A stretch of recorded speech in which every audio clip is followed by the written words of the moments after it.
সারাদিনে কঠোর পরিশ্রম করে রাতে যখন খাবার খেতে আসি না, তখন মনটা চায় অনেক তৃপ্তি সহকারে খাবারটা খাবো, মন ভরে খাবারটা খাবো রিল্যাক্সে। কোনো চিন্তা নাই, প্যারা নেই, শুধু শান্তি মতন সবাই এই খাবারটা খেতে চায় রাতে। হ্যালো এভরিওয়ান, আসসালামু আলাইকুম। সবাই কেমন আছেন? আশা করি সবাই অনেক ভালো আছেন। আল্লাহর রহমতে আমিও অনেকটা ভালো ও সুস্থ আছি। প্রথমেই দেখতে পাচ্ছেন একটা মুরগি কেটে নিচ্ছি। তো ওই মুরগিটা আজকে রোস্ট করব, তার সাথে পোলাও রান্না করব। কারণ আজ আমার বাসায় আমার বড় আপু আসছে বেড়াতে, তাকে রান্না করে খাওয়াবো। কারণ সে অনেক দিন পরে আসছে আমাদের বাসায় বেড়াতে।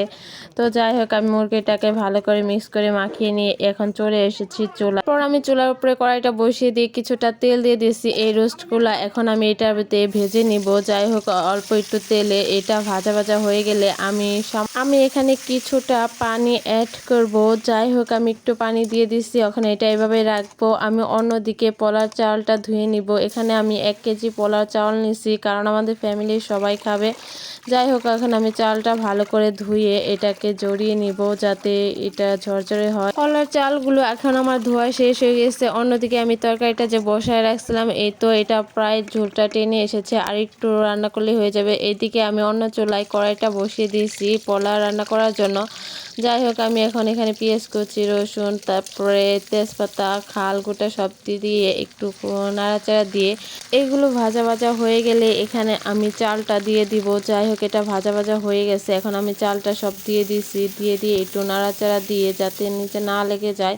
তো এইদিকে আমার তরকারিটাও হয়ে গেছে। অন্যদিকে আমি পোলার মধ্যে পানি অ্যাড করে দিলাম। এরপরে এটাও শুকিয়ে যে পোলা পাতা দিয়ে দিচ্ছি। এখন আমার পোলাটা হয়ে এসেছে প্রায়, এই তো হয়ে গেছে। এখন আমি ঢাকনা দিয়ে ঢেকে এটা হয়ে এসেছে। যাদিকে আমি মাছ ধরতেও চলে এসেছি। দেখতেই পাচ্ছেন কত বড় একটা চোখ। আগে দেখেছিলাম মাছ ধরার ভিডিও। যাই হোক, এখানে আমি একটা কাঁকড়া পেয়েছি, এটাতে একটা রেসিপি বানাবো, তাই এটা রেখে দিলাম। অনেকগুলো মাছ পাইছি, দেখতেই পারতেছেন কতগুলো হরেক রকমের মাছ পাইছি আমরা।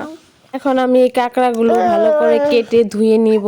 এই কাঁকড়া আমি জীবনও খাই না, আজ প্রথম। তো যাই হোক, মাছ ধরা, মাছ কোটা প্রায় শেষের দিকে। এদিকে আমার রান্নাও শেষ, এখন শুধু অল্প একটু বাকি রয়েছে। কারণ আমি এখন এই কাঁকড়াগুলো ভাজি করে খাবো, মাছগুলো অন্যদিন রান্না করব।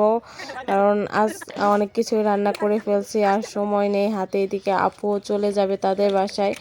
যাই হোক, এখন মাছগুলো কোটা মোটা শেষ হয়ে গেছে। এগুলো ভালো করে ধুয়ে এখন আমি এই কাঁকড়াগুলো ভালো করে ভেজে নিব। এই যে দেখতে পাচ্ছেন আমি কাঁকড়াগুলো ভাজা শেষ হয়ে গেছে। এখন আমি পরিবেশন করে ফেলছি। এর আগে কিন্তু কাঁকড়ার একটা রিল ভিডিও দিয়েছিলাম, সবাই হয়তো দেখতে পেয়েছেন। যাই হোক, এগুলো এখন আমরা টেস্ট করে দেখব। দুই বোনে প্রথমবার মতন জীবনে পয়লা কাঁকড়া খাচ্ছি। যাই হোক, অনেকটা মজা হয়েছে। এইভাবে যে এই কাঁকড়াগুলো পাওয়া যায় কখনো মাথায় আসেনি, অনেক মজা করে খেলাম। যাই হোক, বিকাল গড়িয়ে রাতে চলে এসেছে। এইদিকে কিন্তু আমার আপু বাড়ি চলে গেছে, তাকে যে খাওয়াবো ওই ভিডিওটা আর নেওয়া হয়নি, স্কিপ হয়ে গেছে।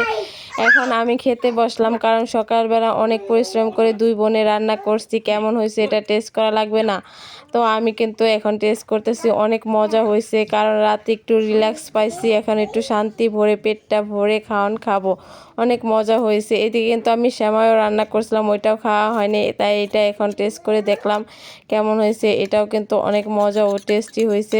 আমি চেটে পটে খাইলাম। অনেকদিন পরে সেমাই রান্না করছি, অনেক মজা হয়েছে। আর আমার এইভাবে সেমাই রান্না করে খেলে বেশি ভালো লাগে, কারণ দুধের মধ্যে সেমাইগুলো ভাসমান থাকলে আমি ওইভাবে সেমাইগুলো পছন্দ করি। আমার খাওয়া দাওয়া শেষ। এই ভিডিওটা ছিল শুক্রবার, আজকে এডিটিং করছি, তাই আজ আপনাদের সাথে শেয়ার করলাম। এতক্ষণ যারা আমার ভিডিওটা ধৈর্য সহকারে দেখছেন তাদেরকে অসংখ্য ধন্যবাদ। ভালো লাগলে লাইক কমেন্ট